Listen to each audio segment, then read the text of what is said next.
Jeg har holdt Mastery Summit sammen med Niels og Kim, mine 2 kompagnoner. Det er lige nu fredag, altså 2 dage efter, og jeg sidder her på kontoret sådan ligesom og efterrationaliserer. Og hvis jeg er en lille smule nede i energi, så er det fordi, at jeg har opdaget, at når man holder en konference for 180 selvstændige, så får man følelsen af tømmermænd bagefter. Jeg har simpelthen været sådan helt flad i går og i dag. Både sådan på en eller anden måde, hvor jeg sådan er træt, men jeg er også bare glad, altså efter konferencen. Jeg vil prøve at den her video og give en lille smule indblik i, hvad vil det sige at holde en konference for så mange mennesker? Hvad var det, vi gjorde op til? Jeg vil også gerne dele nogle af de fejl, vi begik og meget andet. Så hvis du deltog på konferencen, så kan det være, at du måske får nogle indsigter her, der kunne være sjovere at se, som er sket behind the scenes. Hvis du ikke deltog, så kan du måske lære noget omkring, hvad jeg har lært af at holde min første konference for 180 mennesker. Vi har selvfølgelig brugt 9 måneder på at markedsføre den og lave podcast med talerne og køre annoncer og alt muligt forskelligt. Så vi har gjort en masse til det. Men der, hvor de sådan hardcore forberedelser starter for os, det er om mandagen. Og der opdager vi en masse ting. Det, som vi skal for det første, er, at vi skal koordinere en masse. Vi skal koordinere med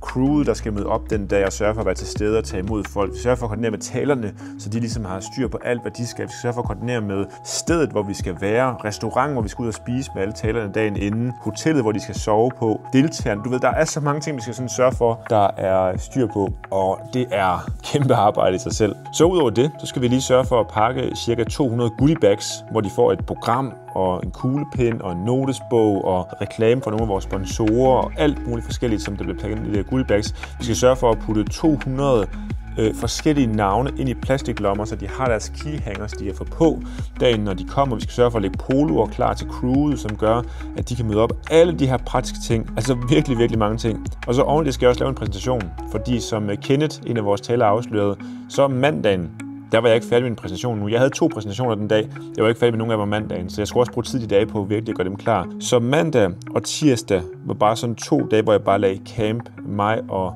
Niels og Kim altså brugte tid på at forberede alt det her. Og det var et kæmpe stykke arbejde.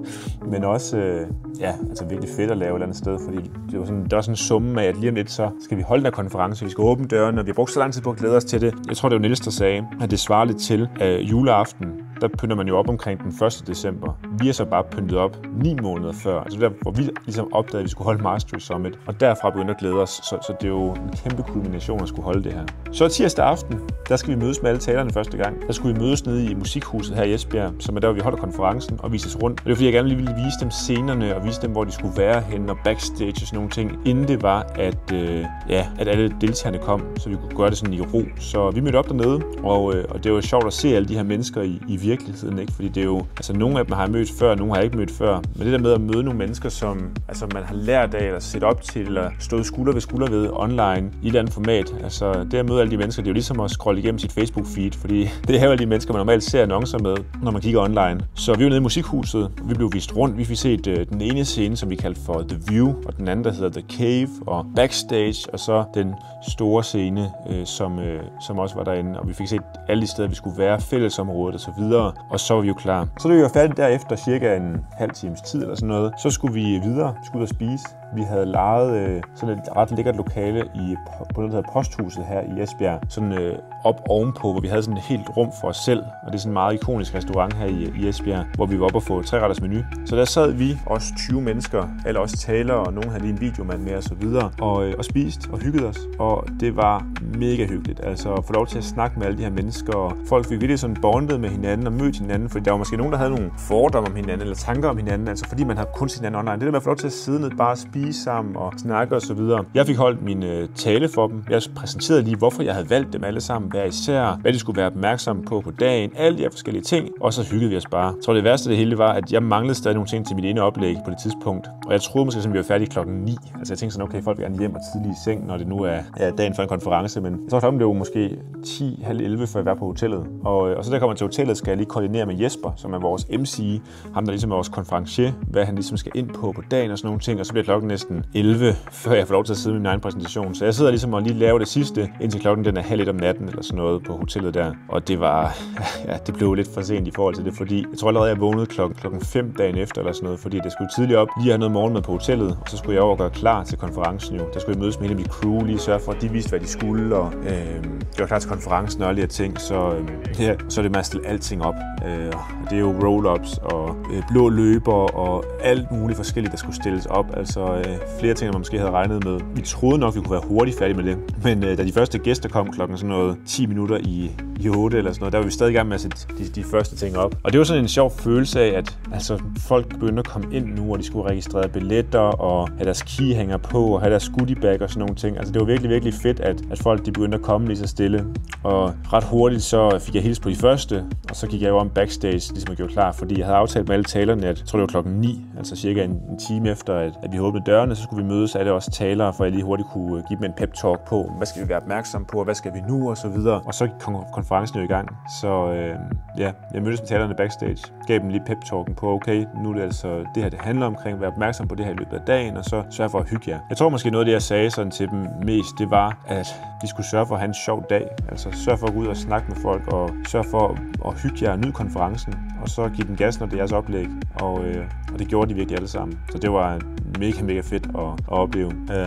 Så skulle de alle sammen på scenen til at starte med. Vi havde lavet sådan en seance, hvor vores MC Jesper, han ligesom fik dem alle sammen på scenen, sådan en og en, for at man ikke kunne blive præsenteret på den store scene, og folk de klappede jo helt vildt. Og jeg kunne også mærke på nogle af de her folk, der var jo også som talere, altså de er jo ikke vant til at blive tiljublet. De er jo vant til at sidde online på deres computer måske, og holde online webinars, eller online kurser eller lignende. Så det er for dem at gå ind på en scene, og der er folk, der faktisk har fulgt dem, der lige pludselig jubler over, at de er mødt op i dag. Altså det var fuldstændig vildt at opleve, og en sjov ting for rigtig mange af de her mennesker. Så de kom alle sammen på scenen. Jeg stod om bagved og gav dem high fives og krammer og så videre. De var jo glade for, at nu var vi jo i gang med dagen. Og så blev de alle sammen ligesom eskorteret ud til salen også, hvor de jo selvfølgelig havde fået reserveret første række, så de kunne sidde helt tæt på og opleve det. Der er jo en lille gode ved at være taler til sådan en konference, der man får første række. Og så går Jesper ind igen, og så siger han jo en introduktion, og så er det jo så mig, der skal på scenen til at starte med. Og her laver vi den første fejl på konferencen faktisk. Og det var, at jeg blev en lille smule berørt på scenen. Prøvede igen og fik så det tredje barn, Lukas, som vi så ikke havde fået, hvis vi ikke havde fulgt det ønske. Undskyld.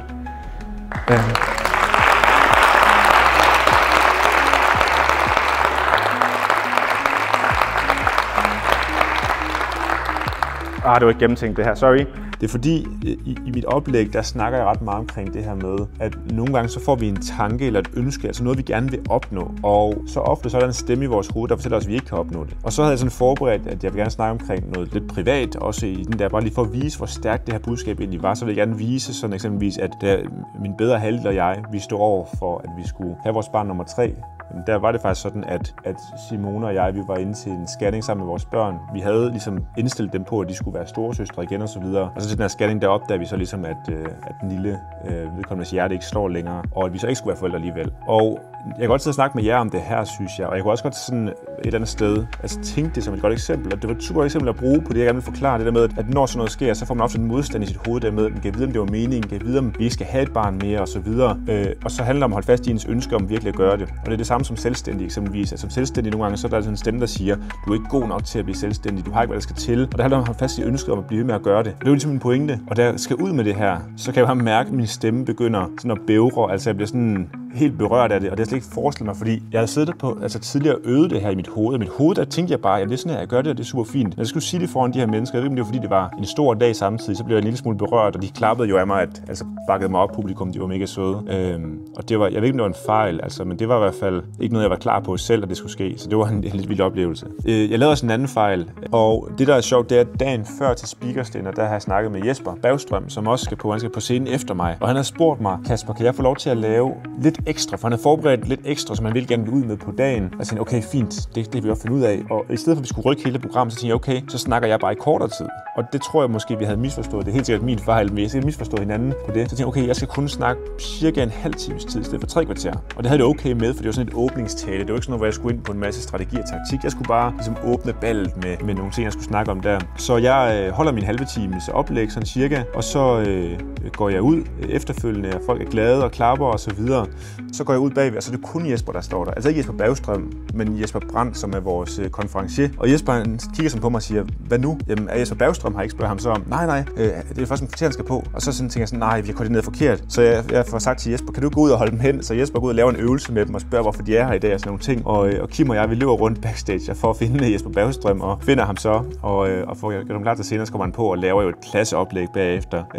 Men det var den første fejl. Jeg ved ikke, om publikum bemærkede det, fordi om bagved var det en lille smule hektisk. Men det er jo også nogle ting, vi lærer. Altså, der har jeg bare lært det med, okay, hvis jeg ændrer noget i mit hoved, så er jeg nødt til at sige det til de mennesker, der er også involveret. Jeg troede jo bare, det var det, han mente med, at han ville på mere, men han måske mente, at han ville have lov til at snakke mere i den anden ende. Så det var den første fejl, vi ligesom har oplevet. Men igen, det var også en del at lave en konference første gang, der man opdager sådan nogle ting her. Så efterfølgende, så Jesper har været på, laver et klasseoplæg, altså virkelig, han er jo altid god, så det er jo bare virkelig, virkelig godt. Så kommer der de her breakout sessions, hvor der ligesom kommer gang i 3 forskellige scener, og der er alle gode. Altså jeg når ligesom at gå rundt og høre sådan en kvarter af hver taler hele tiden, så jeg ligesom sikrer mig, at alle har det godt, og de ser, at jeg hører dem, og jeg får lov til at høre dem også. Altså alle talerne er bare eminente. Og så, jeg tror klokken bliver sådan noget 13:30, og nu siger det til jer. Jeg har ikke sagt det her hverken til Kim eller Niels. De ved ikke, at jeg har gjort det her. De andre taler ved ikke, at jeg har gjort det. Men det er sådan, at da klokken bliver sådan 13:30-14, så begynder jeg at mærke, okay, alle mennesker, de har egentlig lært ret meget strategi og taktik i løbet af dagen. Og jeg har et oplæg mere klokken 17. Og det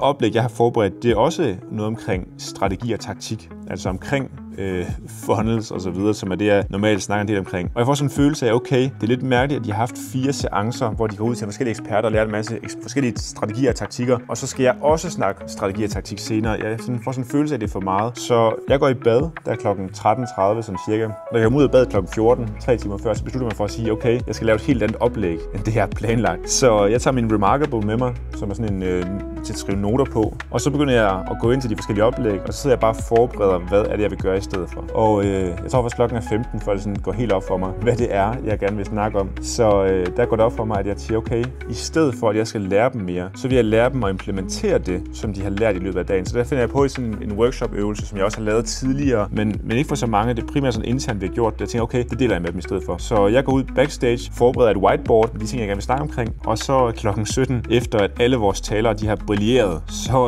går jeg på scenen og leverer det her. Og jeg tror, det tager en 40 minutter eller sådan noget for mig at levere. Det vil sige, det er også en lille smule kortere end forventet, men jeg kunne have mærket, den sad i skabet. Det er det, folk havde brug for. Altså folk, de havde brug for ligesom at implementere nogle af de ting, som de havde lært i løbet af dagen. Og jeg fik også meget ros for det her oplæg bagefter, at mange sagde jo, vi kommer alle sammen hjem med en individuel plan nu til, hvad vi skal gøre til næste gang. Ja, lige præcis, og det er også det, jeg gerne ville. Om det er det rigtige at ændre det eller ej, det ved jeg ikke. Det må man vurdere, hvis man var tilskuer derude. Hvad jeg følte i momentet, så var det rigtige at gøre. Så det lavede jeg om. Og det, der sker, det er, at da jeg går ud fra scenen der anden gang, bare lige for at give en lille smule kontekst, i løbet af dagen, jeg ser på min telefon, jeg har gået, da dagen er slut, 25.000 skridt. Altså jeg har virkelig kodet frem og tilbage hele tiden, samtidig med at jeg skulle holde 2 oplæg, hvor jeg har været en lille smule nervøs og gerne ville præstere, samtidig med at jeg kun har fået 5 timer søvn, samtidig med at jeg har været stresset i 3 dage op til, altså jeg er virkelig presset. Da jeg går ud derfra, der kollapser jeg nærmest bare. Jeg er så træt på det tidspunkt, altså hvor jeg sætter mig ned backstage, og jeg bliver bare helt smadret, og jeg tror det er Kim, der kommer ned til mig først og siger, kæft man, dine øjne, de er bare helt blodsprængte. Jeg er jo bare sådan, ja, jeg er virkelig, virkelig smadret på det tidspunkt. Og jeg kommer også ud, til alle deltagerne igen og skal ud og mingle igen og snakke, fordi jeg vil gerne præstere og være der. Og der ser jeg også